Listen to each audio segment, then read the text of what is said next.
12 बजे थे। हल्की बारिश हो रही थी। सड़क पूरी सुनसान थी। चारों तरफ सिर्फ जंगल और अंधेरा। अरुण अपनी बाइक से शहर से गांव लौट रहा था।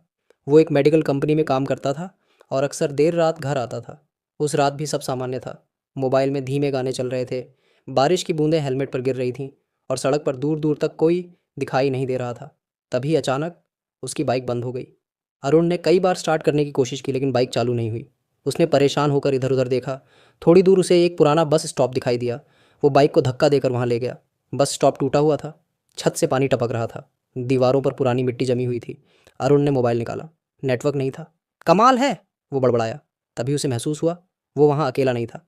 बस स्टॉप के दूसरे कोने में कोई बैठा था। एक लड़की। उसने हल्के सफ़ेद रंग का सूट पहना हुआ था। बाल गीले थे। चेहरा नीचे झुका हुआ। अरुण थोड़ा असहज हुआ। उसने धीरे से पूछा, आप भी कहीं फंस गई हैं क्या? लड़की ने कोई जवाब नहीं दिया। कुछ सेकंड तक सिर्फ बारिश की आवाज़ आती रही। फिर उसने बहुत धीमी आवाज़ में कहा, बस का इंतज़ार कर रही हूँ। उसकी आवाज़ अजीब तरह से ठंडी थी। अरुण ने सोचा शायद गांव की कोई लड़की होगी। वो थोड़ी दूरी बनाकर बैठ गया। करीब 5 मिनट तक दोनों चुप रहे। फिर अचानक अरुण ने देखा, बस स्टॉप के सामने कीचड़ में सिर्फ उसके अपने पैरों के निशान थे, लड़की के नहीं। उसका दिल हल्का सा घबराया। उसने खुद को समझाया, शायद बारिश में मिट गए होंगे। तभी लड़की ने पूछा, आपको डर लगता है? अरुण हल्का हंसा, नहीं, क्यों? लड़की ने धीरे धीरे सिर उठाया। उसका चेहरा बहुत फीका था। आंखों के नीचे काले गहरे निशान। वो बोली, इस रास्ते पर लोग रुकते नहीं हैं। अरुण अब थोड़ा असहज हो चुका था। उसने बात बदलने के लिए पूछा, आपका घर कहाँ है? लड़की कुछ सेकंड चुप रही। फिर बोली, यहीं पास में था मतलब? लड़की ने जवाब नहीं दिया। तभी अचानक दूर से बस की हेडलाइट दिखाई दी। अरुण को राहत मिली। बस धीरे धीरे उनके सामने आकर रुकी। लेकिन अजीब बात यह थी, बस बिल्कुल पुरानी लग रही थी, जैसे कई सालों से चली ही ना हो। उसकी खिड़कियाँ टूटी हुई थीं और अंदर बहुत अंधेरा था। बस का दरवाज़ा अपने आप खुला। कंडक्टर दिखाई नहीं दे रहा था। लड़की तुरंत उठी। फिर उसने अरुण की तरफ देखा। चलो, यही बस है। अरुण वहीं रुक गया। उसे अचानक बहुत बेचैनी महसूस होने लगी। उसने बस के अंदर देखा। अंदर बैठे सारे लोग बिल्कुल शांत थे।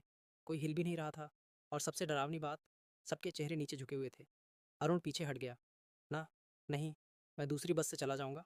लड़की कुछ सेकंड तक उसे देखती रही। फिर धीरे धीरे मुस्कुराई। उसकी मुस्कान बिल्कुल इंसानों जैसी नहीं थी।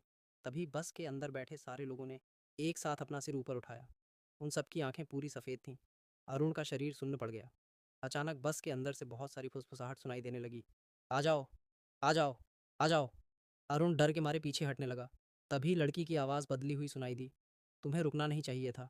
अचानक बस की सारी लाइटें जल गईं। एक सेकंड के लिए अरुण ने बस के अंदर साफ देखा।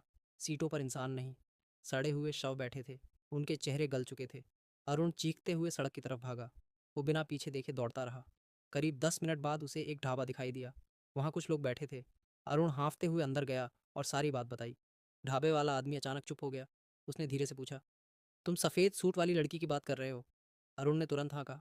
ढाबे वाले का चेहरा उतर गया। वो बोला, 5 साल पहले इसी सड़क पर एक बस खाई में गिर गई थी। उसमें एक लड़की भी थी। कोई नहीं बचा था। अरुण के हाथ कांपने लगे। उसने डरते हुए पीछे सड़क की तरफ देखा। बारिश अब भी हो रही थी। सड़क पूरी खाली थी। लेकिन दूर अंधेरे में उसे वही लड़की खड़ी दिखाई दी।